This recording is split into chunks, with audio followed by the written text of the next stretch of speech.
What we did is we actually built a machine to automate the entirety of the process of writing data into DNA. And this machine, as I said at the outset, represents this confluence of software, hardware, and chemistry.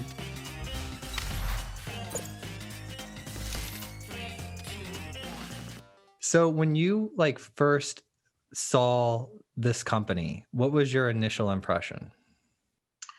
Well, curiosity for sure. I mean, I hadn't been keeping up with DNA as a technology. My role in IBM was, in many cases, at the forefront of technology, but not comprehensively to the point where I would have studied this.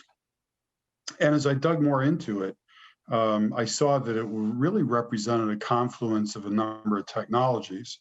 So you have hardware, chemistry, software all coming together to create kind of a new approach to certain problems in computing.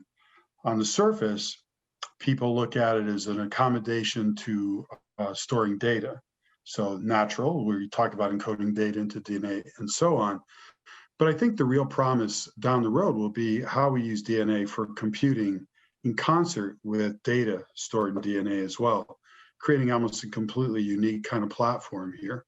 So it was the opportunity to operate at the cutting edge and to really see if there was an opportunity to transform the industry in this case being the electronics industry, which we've all grown accustomed to with respect to matters of data storage, archiving, computing, and so on.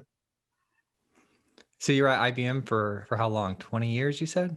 Oh, no, much longer than that. But I was responsible for our supercomputing business, and so a lot of the number one supercomputers in the world were done on my watch, going back into the 1990s and right up until recent days when we, in 2018, deployed the Summit and Sierra systems at Oak Ridge and Livermore, which at the time were the number 1 and 2 systems in the world. I guess they're now 2 and 3, courtesy of the Japanese innovations. And in between that, of course, there was a lot of other innovation with respect to file systems. I did 3 file systems. I launched the IBM project in grid computing, Linux and IBM. I was one of the founding members of that, and a number of other things as well. So it was pretty eclectic. And one of the other things that attracted me about Catalog was we've been kicking around the ideas of what the future of computing looks like. So Moore's law is coming to an end. And in fact, there are diminishing returns based on every turn of the crank of technology. And that's just one of the constraints. I mean, there are constraints that manifest themselves in speed of spinning disk and how you structure memory. And of course, there are energy constraints. There are topological problems with, enormous core counts. There are networking issues. All these things are sort of a pox on our head simultaneously. So with that as background, began looking at how we thought computing would evolve. And so it really made real the notion of the best tool for the job at hand. And what I mean by that is the following. If you think about computing, oftentimes people think of it in terms of applications. It's the improper way to think about it.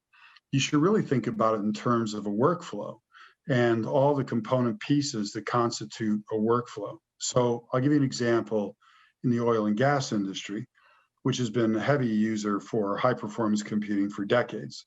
You could look at seismic processing or reservoir modeling and say that's what computing is in the oil and gas industry.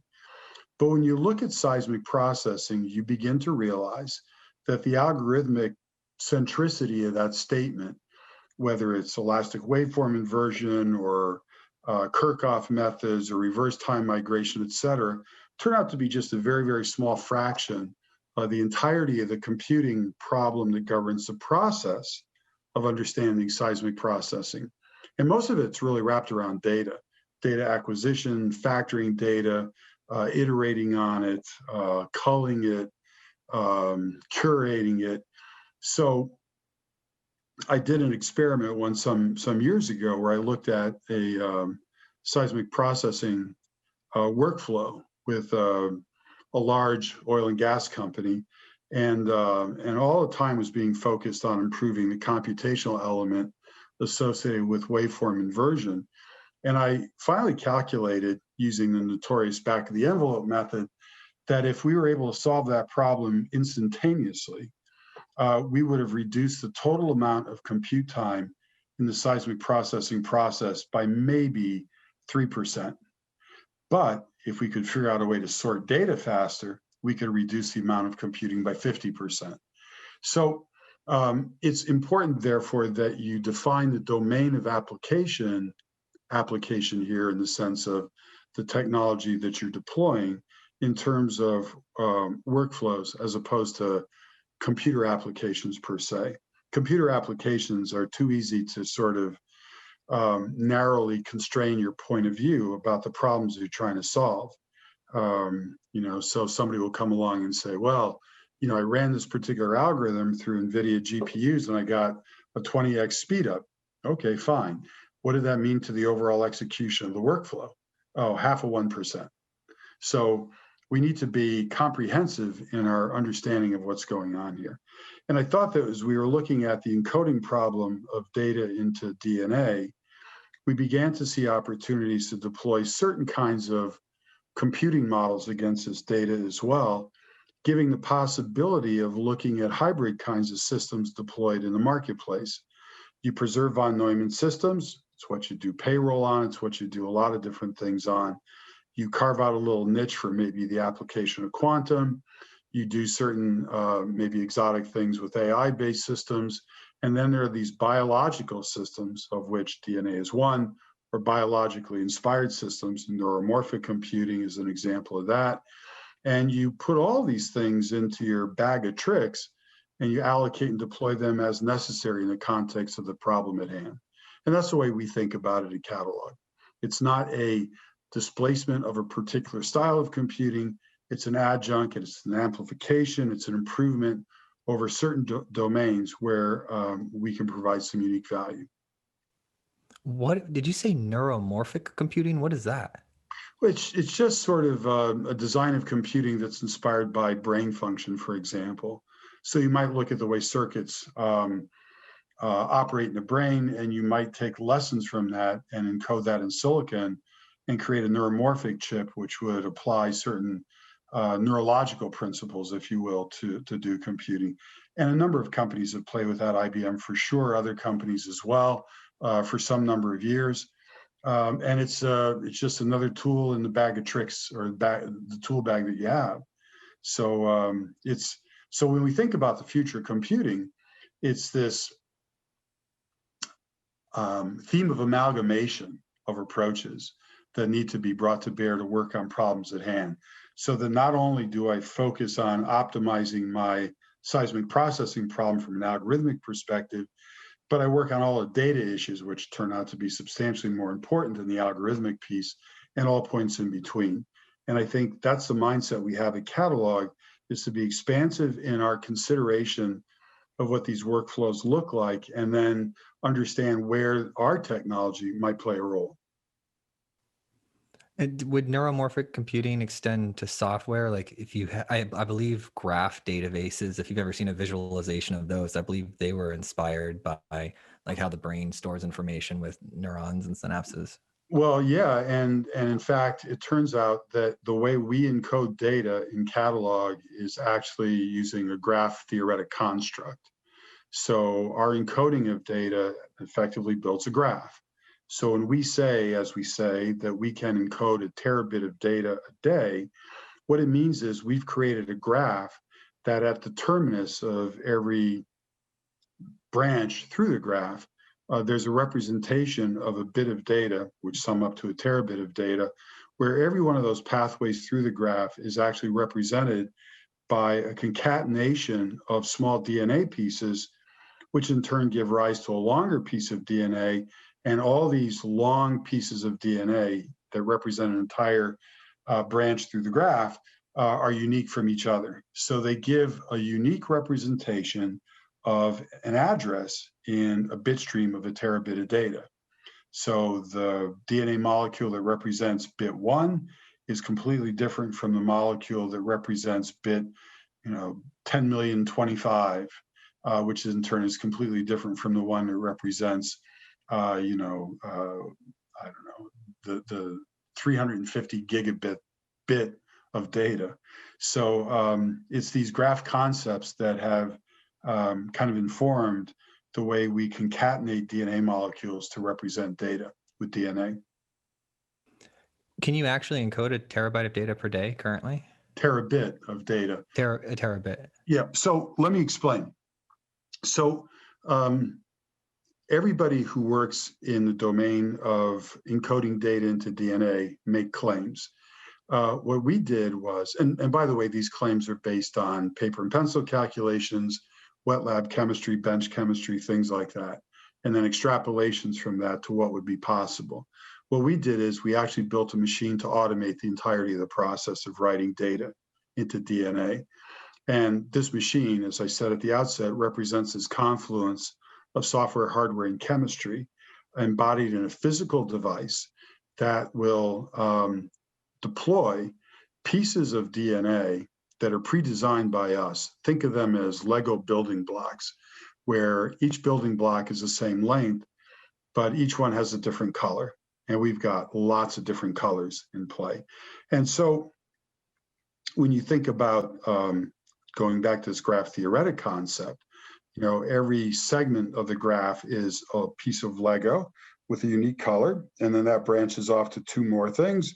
Each of those represents another deployment of a Lego building block. Here, Lego building block is a small snippet of synthetic DNA, and on it goes. Our machine will actually effectively deploy these Lego building blocks in something that we call a reaction spot, which then gets chemically ignited, if you will, to react and produce this longer string of DNA or a long string of multicolored Legos. And it's unique from everything else that we do. Our machine is capable of doing a terabit a day. We haven't run it at that speed yet because there's costs involved and so on. And we're still debugging elements of it as well.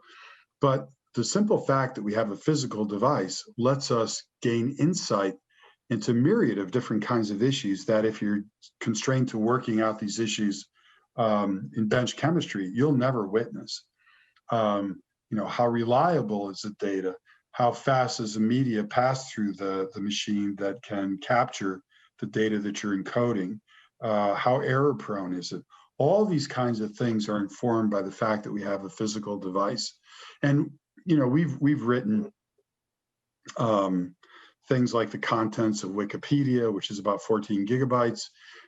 We have executed a project for California-based media company to encode parts of a movie into it and so on, just to demonstrate capability, but to also inform us about the operational parameters of the system.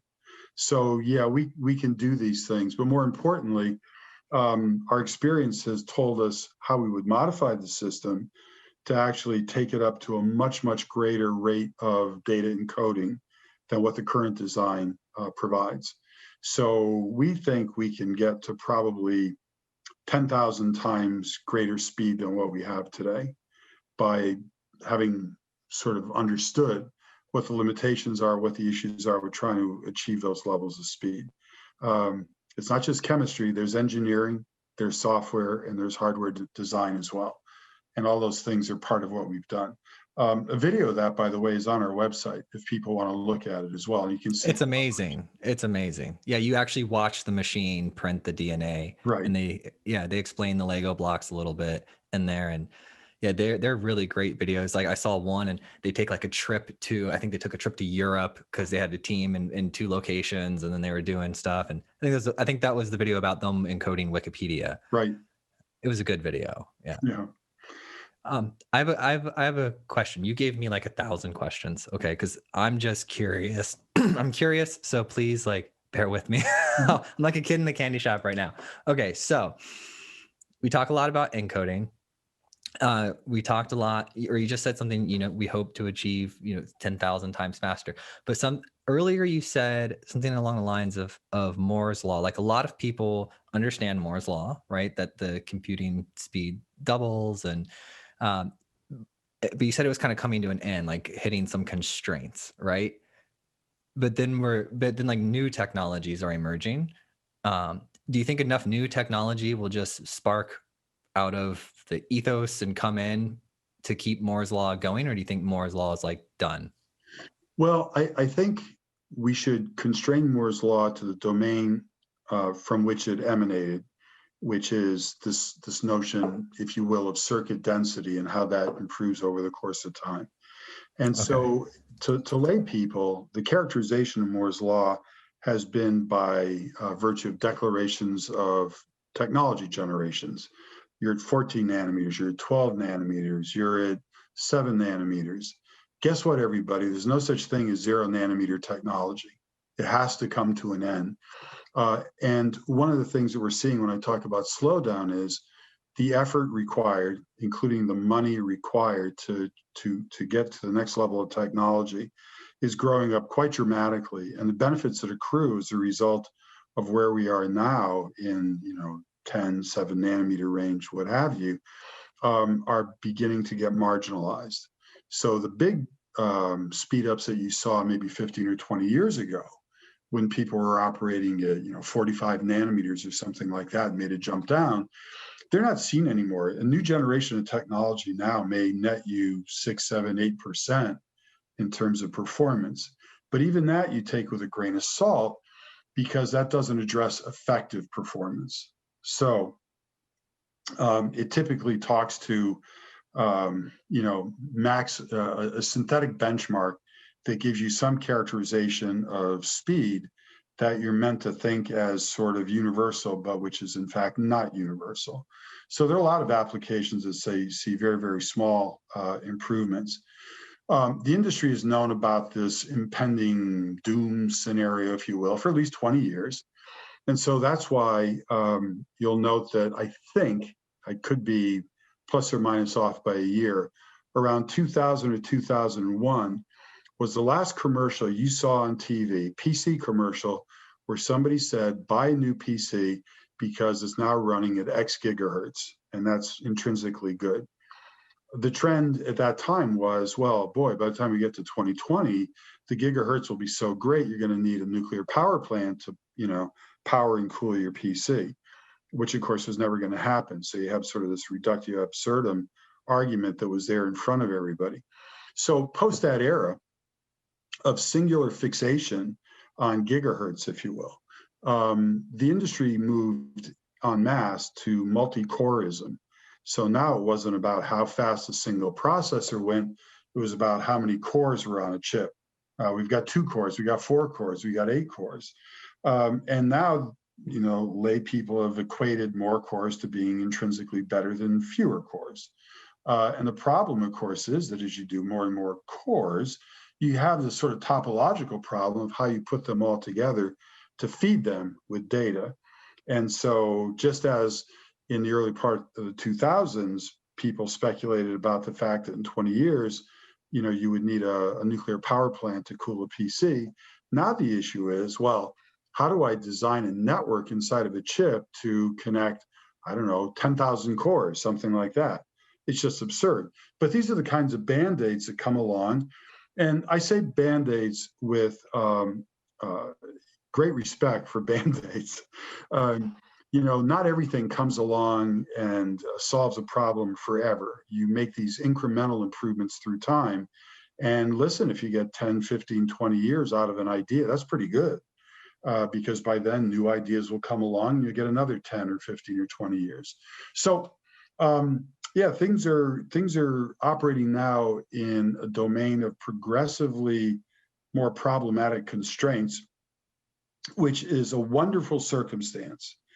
And I say that because it's only in an era of constraint that you see real innovation spark forward, because otherwise it's too easy.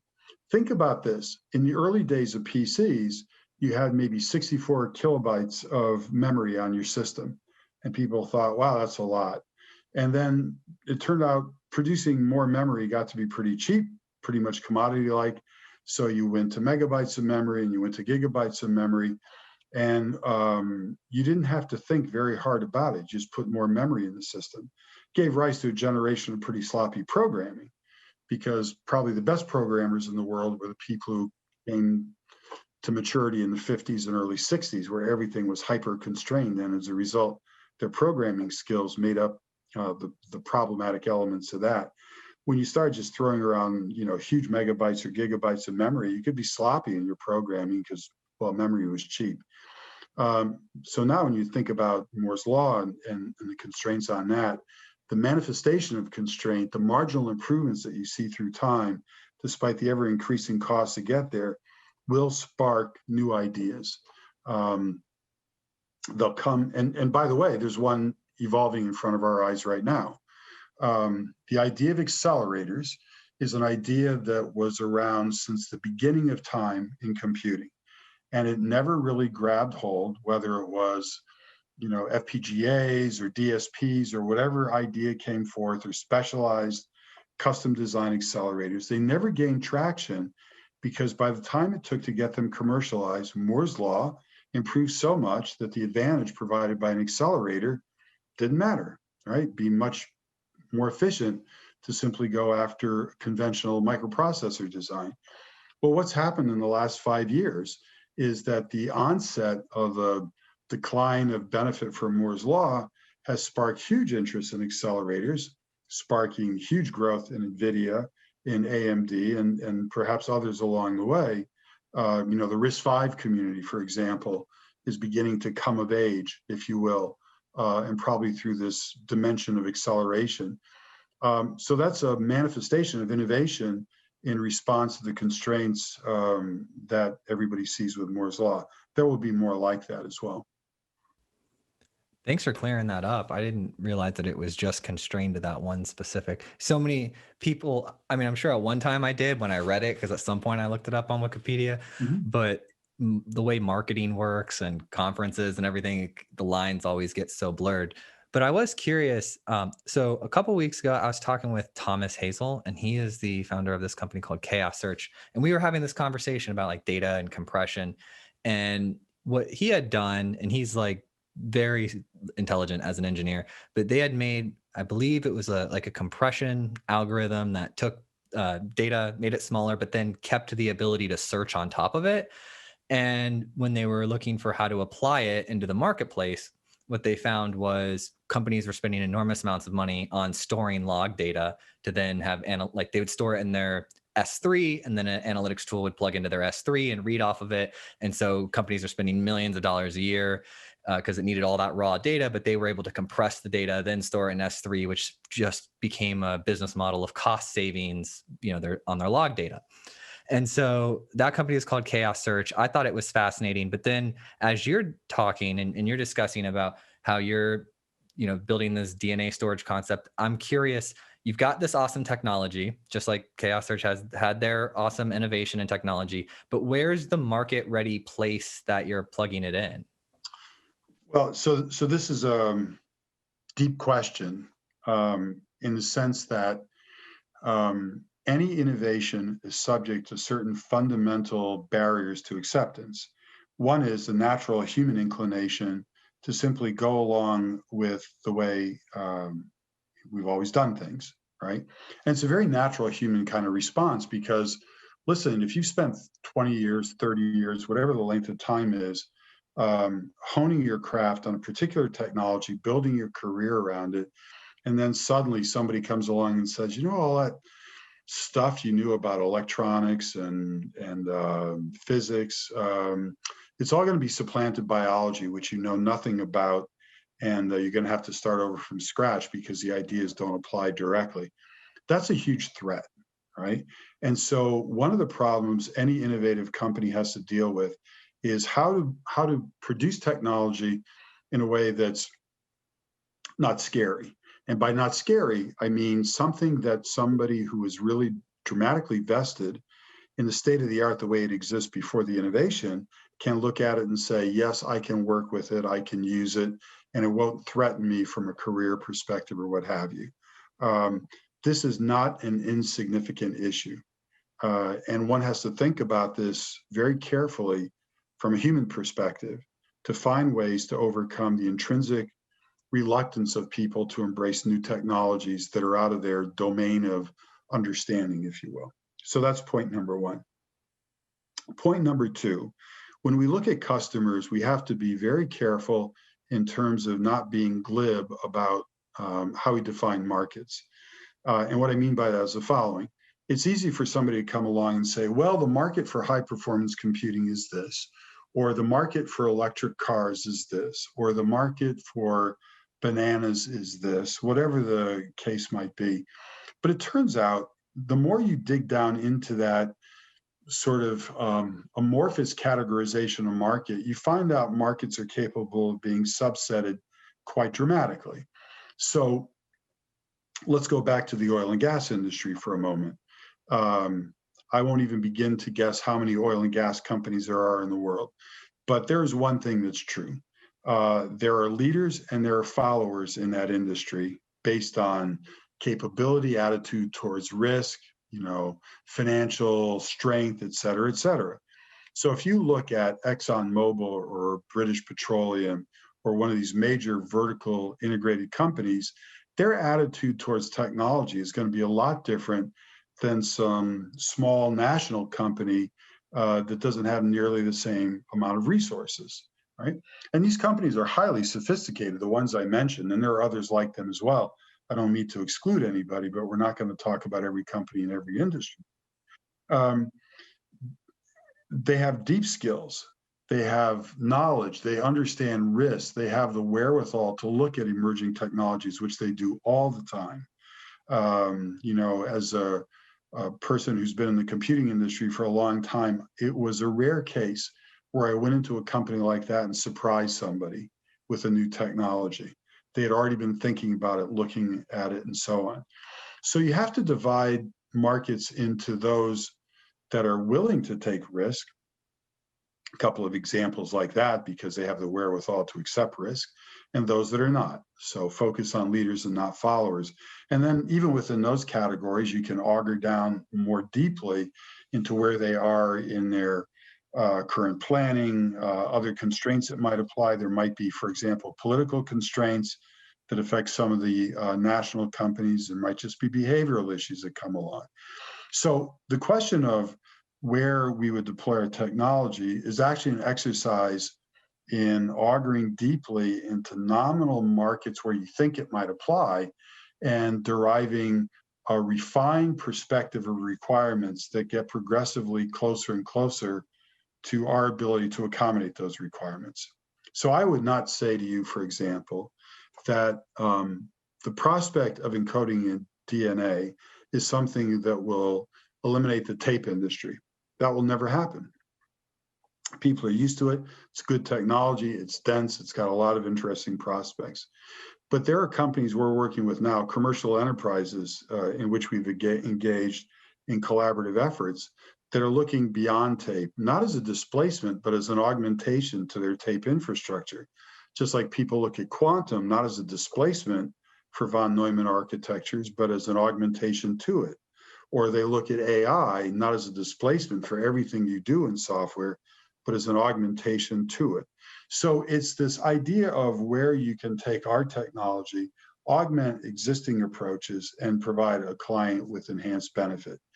So, example, I'll make comments both in terms of storage and compute. With respect to storage, you now hear the emergence of a new kind of vernacular in the storage community. And people talk about write once, read never, right? And you say, well, how does that make sense? Well, they already have a hierarchy of archival approaches and so on. But then there's always this idea that, well, what if everything else goes wrong, right? We've got to have a real deep backup to make sure that we, in the face of disaster recovery, can come back online again. So you do what? You encode data in potentially a different medium, like DNA, and you sock it away somewhere and you throw away the key for maybe 10, 20, 100 years, 500 years, whatever the case might be. Because as we know from Jurassic Park kinds of representations, but more real world, you've seen the recovery of DNA from insects in amber and dinosaurs and people frozen in the Alps for 20,000 years, et cetera. You can keep this stuff around for a long time if you take the proper precaution. And the other nice thing is DNA is not going to change over time. in the sense that, I can read a DNA molecule that was produced 1,000,000 years ago if it's intact. You can't read a tape cartridge that was produced 10 years ago with, modern hardware.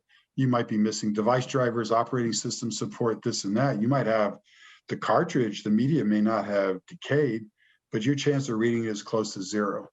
So people come along and say, well, how do I have an immutable technology that can be preserved forever with effectively no energy footprint, that under dire circumstances, I can kind of reconstitute and rebuild my databases or what have you. DNA fills a role like that, right? Not the only role, but that's an accessible example. I think most people would understand. Film archive. There are films that were produced in the 1890s. Is that media solid? No, that's why you have people working on transforming it to new media to try to preserve it and so on and so forth. But the electronic media that they produce it on also becomes obsolete, as I alluded to, pretty quickly. So you get yourself into this never-ending cycle of forever upgrading the storage of what was produced maybe 100 years ago as you try to manage this obsolescence of technology. We're sort of immune to that concept. We can put stuff into DNA, and 1,000 years from now, because of the genomics industry and everything else, there will be machines that will read that molecule quite well. And if we give you the recipe for how to decode it, no problem, right? So that's an example on the storage side. It's not the only example, but it's sort of a insightful example that will help people understand where this is going. On the compute side, there are a variety of different things that we can do, depending on how you encode your data and how you operate on it. So I, at the outset, said that we encode data in kind of a tree structure. Tree structures have implicitly attached to them this notion of branching. It's obvious, otherwise it wouldn't be a tree structure. But from a computational perspective, you can take the idea of branching through data and actually do a lot of very interesting operations on top of the data that's been encoded in DNA. So the nature and the way by which we've encoded the data actually opens it up to be operated on in the same kind of fashion. Perhaps more accessible is the concept of search, right? So I can invoke chemical processes to expose data to massive parallel search. Because if I take a single model of DNA and you said to me, that's nice, but I'd like 1 trillion of those, I can do that for you really quickly. I can create as many as you want, cheaply, quickly, no problem. Harder to do in electronic media. But I can take 1 trillion molecules and they can all be different, and they can represent search targets in a database, right? Also encoded in DNA. And I don't have to leave the DNA world. I can actually infuse my file of encoded DNA and attack it also with DNA molecules that are meant to, let's say, find an anomalous event or something like that, and find that really quickly in a fixed amount of time. What I mean by fixed amount of time is it's independent of how big that search file is, which is not the case in electronic media. If I say, find a piece of data in a megabyte file, you say, fine. If I say, find a piece of data in an exabyte file, you're going to say, that's going to take longer. And if I say, find a piece of data in a yottabyte file, you're going to say, not in your lifetime, because of the way search is done electronically. In chemistry, that's different. If I've got a file of data encoded in DNA and I want to make it 1,000,000 times bigger, 1,000,000,000 times bigger, 1,000,000,000,000 times bigger, I'm going to find that missing or anomalous piece of data in the same amount of time. It's effectively going to be unaffected by the volume of data we're searching. And part of the reason for that is, what does my file look like? It's just a bunch of DNA in a liquid, right? It's not linearly structured on tape.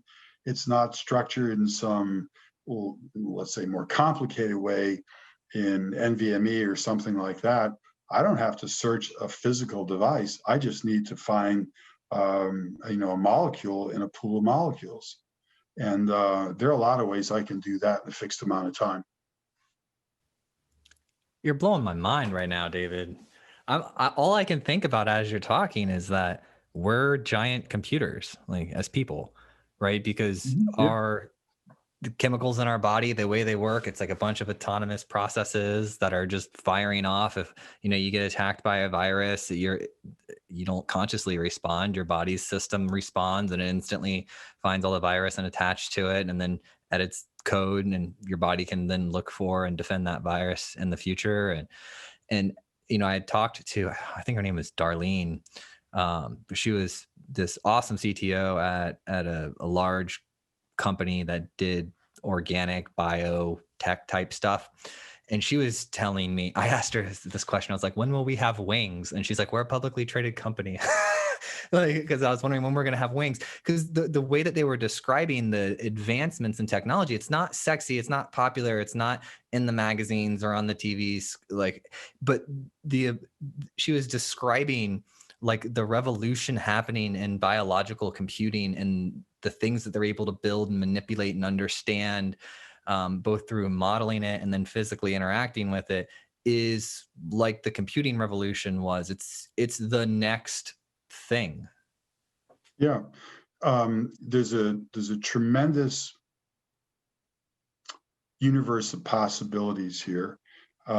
We deal in synthetic biology. So we build these DNA molecules essentially from scratch. So they're not harvested from animal, plant, human, or anything like that. And of course, we construct them in such a way that they're non-biologically active as well. And what we try to do is leverage the behavior of DNA molecules and the way they're structured to help us solve these sort of data/computational problems. And it's impossible to say, but one would expect there to be tremendous amount of crossover from, for example, the work you just quoted with that publicly traded company into what we're doing, and what we're doing into other companies as well, as people begin to discover alternative ways to make use of what we're doing in completely orthogonal kinds of domains, if you will. So if I have a machine that can string together building blocks of DNA to create a longer DNA molecule, what else can someone use that machine for? Well, maybe they want to create biologically active molecules as a therapy for some disease or something like that. And it's isolating the technology that we've invented, developed, et cetera, and maybe applying it in a different domain as well. So it's a dramatically rich area right now, because you always see these sort of Cambrian-like explosions of innovation. I use the Cambrian period as sort of the metaphor for innovation explosion, because that was when life on Earth just sort of blossomed out. It always seems like there's this tipping point, if you will, where you reach things because, well, we talked earlier about the ascendancy of accelerators.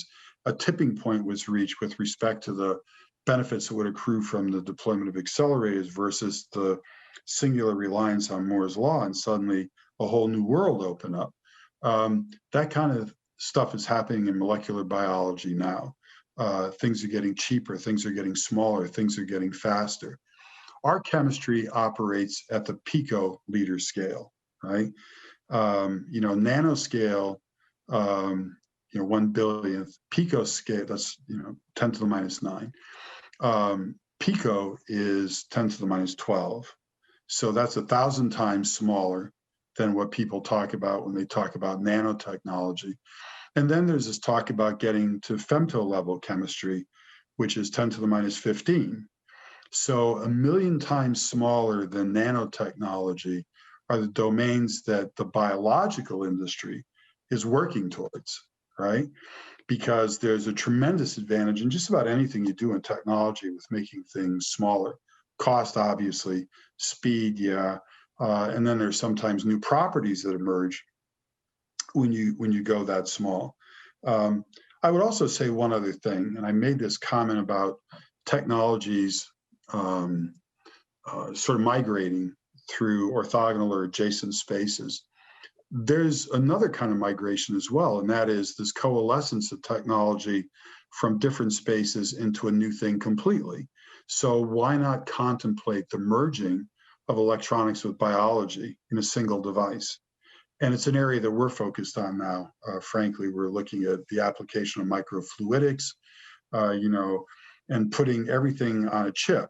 So now you have a silicon substrate, if you will, and the chemistry that we're talking about operating within the confines of that electronic substrate using microfluidic principles and so on to miniaturize the kind of chemistry going on to make it a closed system so that you don't have to worry about hiring chemists to encode your data into DNA and things like that, and it becomes more of a natural deployment of technology.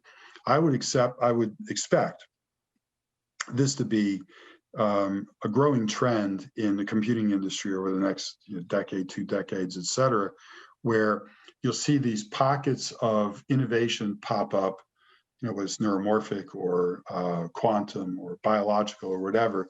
And over the course of time, these things will start to be merged together, amalgamated together in interesting ways, trying to leverage the best principles from each of those domains to create something completely new and advantageous to the problems that people are trying to solve.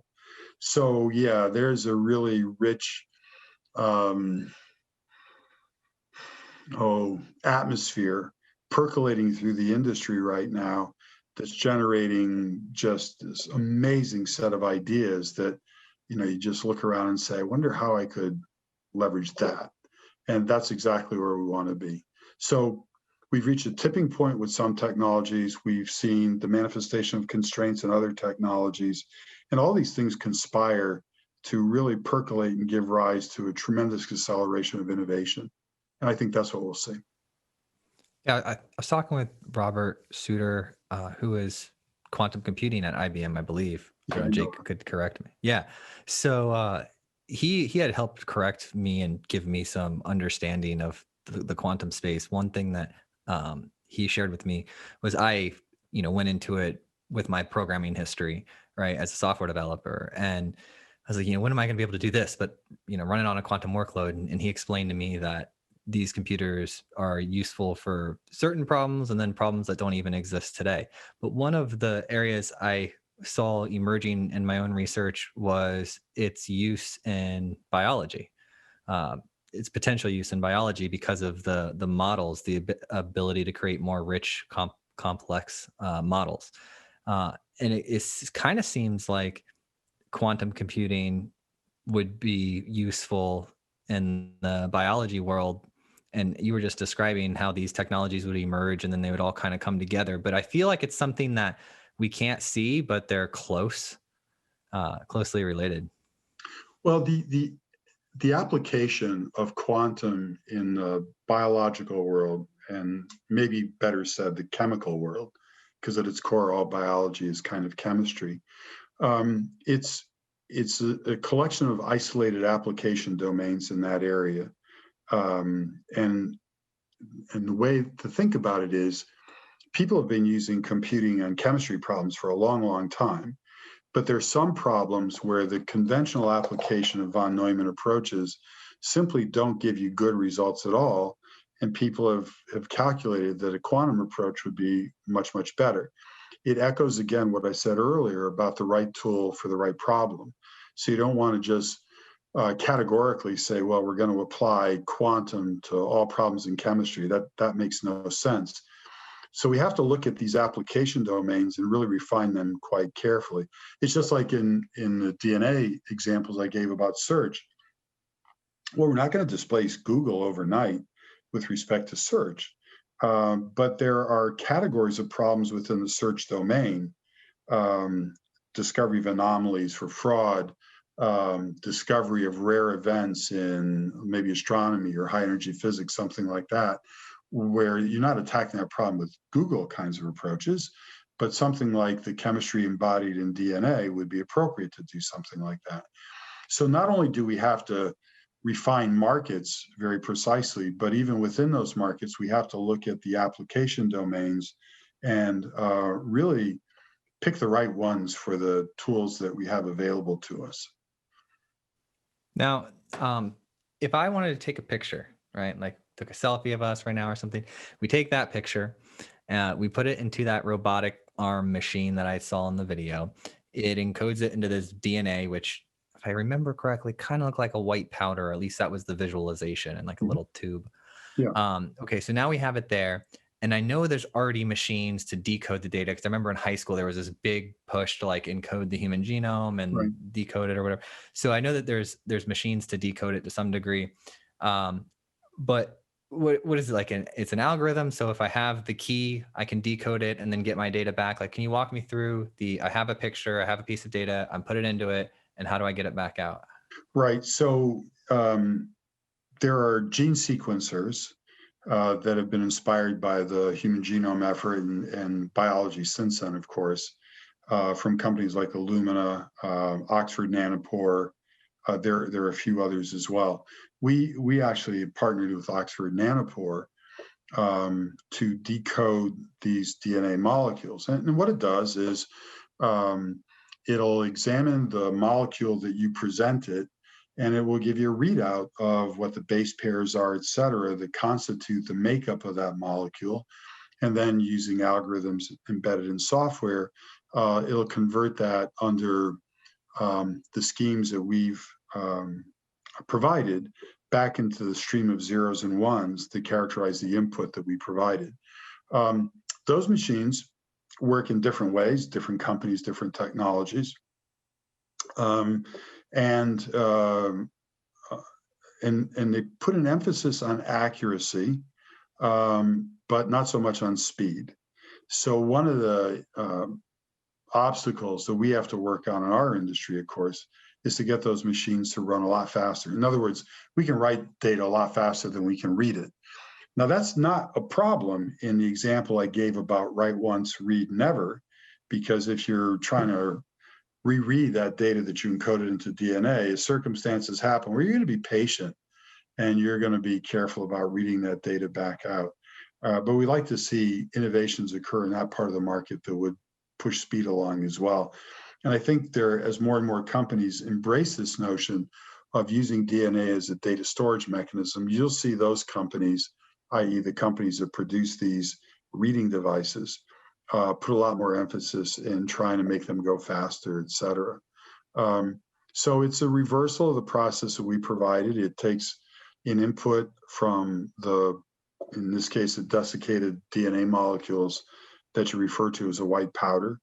We, by the way, could also keep it in liquid form and present it to these devices, and they will come back and produce output that you can reread, knowing your encoding scheme, into the stream of zeros and ones that you start with at the beginning, with high accuracy, by the way. Is searching is searching on it possible? Like you mentioned earlier, that you can make things bigger, you could manipulate it after, like once you have data in a chemistry format, you can then enlarge it, duplicate it, search it. Is there any real world examples of that happening today? Well, we've done it in our own tests. So, for example, in the example I mentioned earlier about working with a West Coast media company, we encoded parts of a feature film and then decoded it out the back end. So it's not a problem. And by the way, it's a logical question to ask. Same question you would ask the people in the quantum area, which is, how do you handle error recovery, right? So there have been decades of experience put into electronic media with error recovery schemes. So in our case, it's actually pretty straightforward. We take data that's initially presented to us in digital form, and we'll apply error correction codes and things like that to the data. And all that means is we're producing more DNA than just the raw data per se. So there are error correction codes and so on. It's just more molecules we're creating that represents the error correction. And by virtue of doing that and understanding how to do that, the output that we produce, we can characterize the quality of the output in terms of frequency to bit errors and so on, just as you do in the electronics industry. And we're quite comfortable thinking that we can get to tape level quality, which is like 1 bit error in every 10 to the 19 bits. So that's a pretty rare event in its own right. but you do that by imposing error correction schemes on the chemistry of what you're doing. And we know how to do that today. We do that today, as a matter of fact. So when you talk about searching on the data, just to help me get a visualization in my mind, I'd see a software interface and I run a search and I get a result back. But is yours more of like a chemistry set thing? Right. So a couple of different ways. If you know what you're searching for, right, you can build a molecule, a DNA molecule that effectively incorporates the definitive elements that characterizes your search target. Okay. Now, if that already exists in the DNA file that we've created, there are means through chemistry by which this new molecule that we've created can be used to help isolate the presence of that molecule in the existing database. Right? So that's a matter of chemistry. The other case is you don't know what you're searching for. All you know is you're searching for something anomalous to what you would ordinarily expect. It's a little more involved, and there's a little more chemistry involved for that. But that's also a possibility for how you do that. We haven't done that yet. We know how to do that. It involves a little more chemistry that we have to develop and embed in the process that we have. But these are the two kinds of fundamental issues. If you know what you're searching for, it's fine. You can represent that as a vector of attributes. You can put that into a DNA molecule. You can submit that into your file of DNA, if you will, file here being a beaker of DNA. And you can isolate the fact of whether that molecule is present or not present. How do you do that? Well, you can take the molecule you've created and you create 1 million or 1 billion copies of it, right? And then you can expose that to the file that you have, and you can, put in markers that fluoresce the molecules that you're looking for, and if they all connect, you're fine, if you will. So yeah, there are ways to do that. That is so cool. See, it's starting to click for me. So you would build, like if it were, let's say, a letter written by me, right? Mm-hmm. So you got a letter, it's coded, it's in this jar or beaker, and you want to find my name, which is down in the signature line. So you would create a molecule that's looking for the text Joel Beasley, essentially.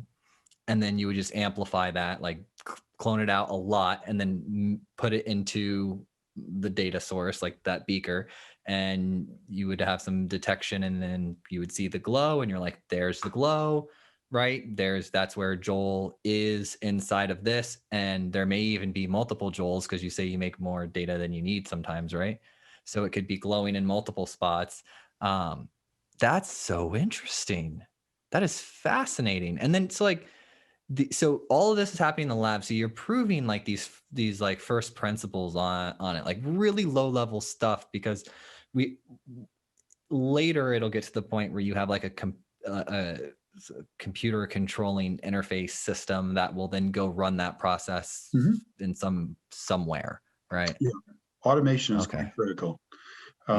So our process right now is heavily automated on the write side, but it's not so automated on the read side, because again, we're leveraging other technologies from other companies, and we have this intermediate step where we have to essentially prepare the output from the reading process the writing process as input to the reading process. So that for us is still, conventional chemistry done by conventional chemists.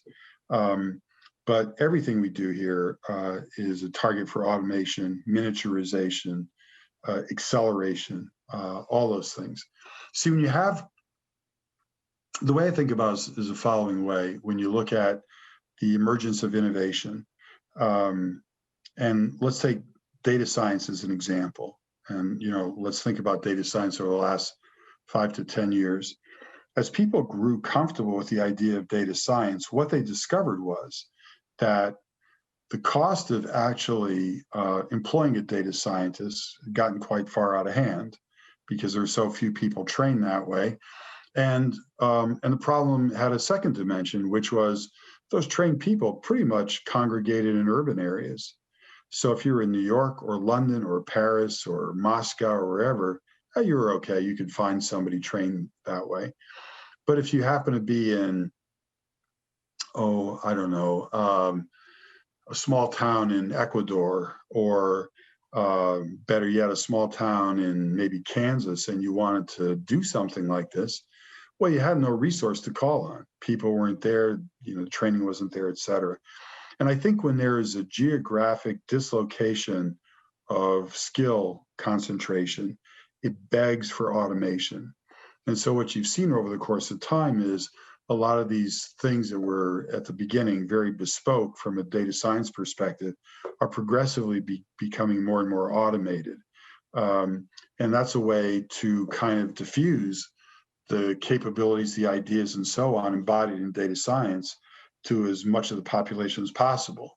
You don't want to dictate that innovation is only available to people who are located within the 5 boroughs in New York City. And if you go beyond that, you're out of luck. No, you automate. So automation is the correlate to innovation, to promulgate and propagate technology as broadly as possible. It's another reason why we invented the machine that we did. We wanted to begin to assess what was automatable, anticipating a future where when we became commercially viable, we could deploy it anywhere.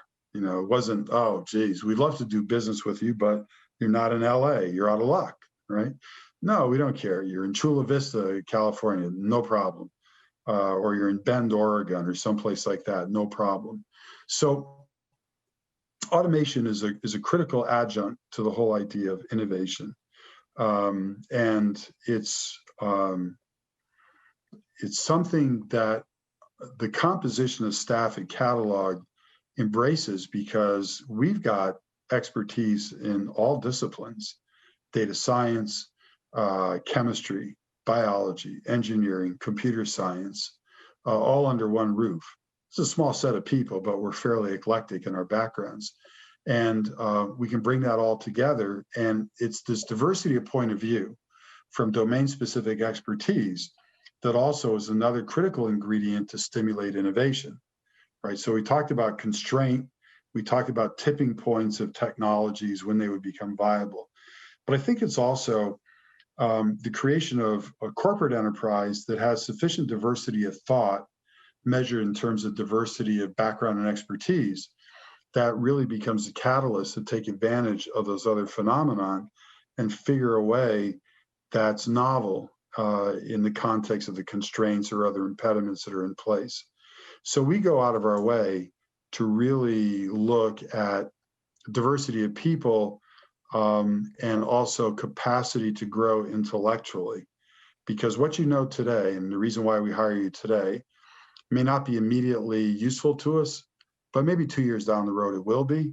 By the way, your demonstrated intellectual capacity that we observe today means that you can probably learn everything that we're doing today, so we're comfortable teaching you. But at the end, we want people who are quite comfortable bouncing between software and algorithms and engineering and chemistry and biology. And it's actually one of our competitive strengths. I love it. I'm sometimes when I get real excited about this type of stuff, my brain overclocks, and I'm just like, all right, I got to keep it simple. All right. Water cooled, you can handle that. I know, right? It is. No, but there's so much I want to say. I really like the way you described the type of people over there. I feel as if we would get along really well. I like exploring different ideas. That's the reason why the podcast works so well for me as my current career position, is because I get to go from talking about, the farthest ends of one spectrum to another. And I love when I get to meet people like you, because you're very intelligent and you're a great talker. And that makes my job really easy. So thank you. But man, we did it. We made a podcast. How do you feel? Oh, it's fine. That was a good conversation. If you ever need anything that you think we could help you with, pushing news out about Catalog, or I know it's the future, I see it, whatever I can do to be a part and help you, just let me know. I will do. I thank you very much for the offer. I think one of the things we'd like to explore at an appropriate time is to examine this from an international perspective, and to understand what's going on worldwide. We talk as if we know everything here, but of course there are initiatives going on all over the world, and it's important to understand those. That's point number one. Point number two, and you may have gotten this from Bob Suter as well, in terms of your conversation on quantum. IBM, of course, was very prominent in terms of articulating this idea of quantum volume, which maybe you talked about in your call with him. But the notion of trying to escape single figures of merit to describe a new technology. So, for example, it's easy enough for me to say terabit a day, and you latch onto that and say, well, boy, that's a figure of merit.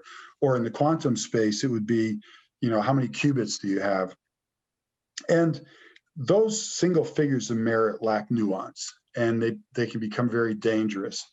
In the supercomputing space, where it all came down to, the magnitude of your LINPACK run, the consequence of that over 15 or 20 years was people started building machines to solve a benchmark as opposed to building machines to solve real world problems. So you had these oddball designs that did really well on LINPACK and maybe not so well on other things. So one of the themes that Catalog wants to really engage on in the coming year is this notion of nuance with respect to how one should evaluate progress in this domain of using DNA for computing and storage, and to underscore the themes that are embodied in it. We touched on some of them today, by the way. We touched about error correction, but that's a precursor to the notion of reliability. There are other themes. There's consistency. There's energy consumption. There's predictability. All the kinds of things that people take for granted with respect to data storage. The example I give to many people is this. So here is cell phone, right? You probably have one, right? And you probably back it up, right? Because, well, maybe you lose it, maybe, something bad happens, or maybe just buy a new cell phone. And it's pretty easy just to download an image off iCloud or something like that for your new phone. You're up and running in 10 minutes. Here's a question for you. How many times have you investigated the backup that you have in the cloud for accuracy of your phone image? Well, I don't believe that there's any tools for me to really do it without just doing it, but it's very few. When I transition from one device to another, it works or it doesn't, Right. And so by and large, you trust the process, you trust the technology, and you probably also calibrate it by virtue of the fact that, well, if something goes wrong, it won't be the end of the world. I've got another copy somewhere else, or I've got phone numbers written down, or whatever the case might be. But suppose we were copying your phone and we said, I may need to recover this in 1,000 years. Would you trust me to say that what you just stored will be there in 1,000 years? So this issue of trust with respect to the invocation of process has been something that has been kind of burned into our minds to not worry about, right? So I'm copying a file on my computer. If I look over there and I see the file name, I'm assuming that all the contents I asked to be copied are there, right?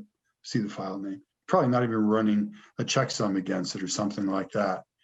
So there's a confidence that accrues to the deployment of process in the electronics industry that needs to be manifest in what I'm doing. Because my guess is, man in the street's going to say, wait, what? My data is now in that test tube? How do I know that my data is really there? Prove that to me. Well, okay, do you want me to read it all back to you and put it in electronic form? Is that what it takes? So there are issues like that that are floating around in the perimeter that haven't yet been explored deeply. Because when I say to you, I've written a terabit of data a day, you're hearing the words, but your mind is sort of filtering what I'm saying through all the filters that have built up over decades in our industry to say, well, I know what that means. It means that data is written and I can read it back. And the question that should be asked is that what that means? Right? So there are things like that that I think during the course of the coming year, we'll want to have conversations about, because it's too easy to be glib in this space, right? It's too easy for people to make declarations. It's just like in the quantum space when D-Wave says, I got 3,000 qubits. What are you guys? You're at 63, you're at 75 or whatever, so therefore I'm better than you. Guess what? Your 3,000 qubits can't do much because you don't have propositions for networking or error correction or any of that. So qubits as a figure of merit is kind of faulty, which is why I kind of like the quantum volume approach. It brings in nuance by virtue of saying value is represented in a multidimensional way. It's not convenient for the lay press. They just want to say, oh, here's the top 500, here's number one. We don't have to worry about anything else. It's winners and losers. But more technically astute people, especially consumers of technology, should be asking different kinds of questions, right? And not assume because I make statements in the DNA world that it's easily translatable to the electronic experience that everybody's had. I live in the DNA world in a substantially more stochastic environment than people do in the digital world, right? Because I'm using chemistry. Are all the molecules there? I'm not quite sure, right? That kind of stuff. So there's a different set of conversations that need to be had. And we'd probably like to talk to you more about that sometime next year. We have to manage the hype cycle. That's a fundamental issue. Our ambition is to be commercial in a legitimate way and not simply run the hype cycle up and get acquired by somebody for an overblown valuation. Oh, I read all about you guys. I know it was pretty clear in the text of your. I have been following this company, I think 3 years now. Like I really have. I've been super. You can ask the founders. I forget his name, but I messaged him on LinkedIn a couple of years ago, and I was like, "What you're doing is the future. This is so amazing." Right. Yeah. And it's important for us to be really clear on this point. And I'll give you one more example as a close. If you look at the fastest supercomputers in the world, and everybody beats their chest and says, I've got the fastest supercomputer in the world, and right now it's Japan, followed by the US, and there are rumors that there are even bigger systems in China. Doesn't matter. The question nobody ever asks is, how efficient are these machines? Because I can tell you the efficiency of those machines lurk around 9%. So the rough equivalent in buying an automobile would be something like this. Wow, I want to buy your car because you have a speedometer that goes up to 350 miles an hour. Now, I know I can never run it that fast, and I can only run it. I live in a small town in Connecticut with dirt roads and this and that. Probably can only go 35 miles an hour, so 10%. But boy, I really want to buy your car because it says it can go as fast as 350. That is the mindset that drives the high end of supercomputing and has for the last 20 years. It's that extreme sticker on the window as opposed to what you're really going to do with it in real life. And in our case, it's the same thing. It's not a matter of how fast I can build a machine to write data into DNA. It's how fast I can write data into DNA that's reliable, repeatable, consistent. All those kinds of things are important. I mean, any fool can spin up a machine that passes things through it quickly, but what comes out of the back end, is it at all useful? And so that's what I mean about managing the hype cycle and making sure that what we've done is something that's realistic in the context of what clients are expecting to see.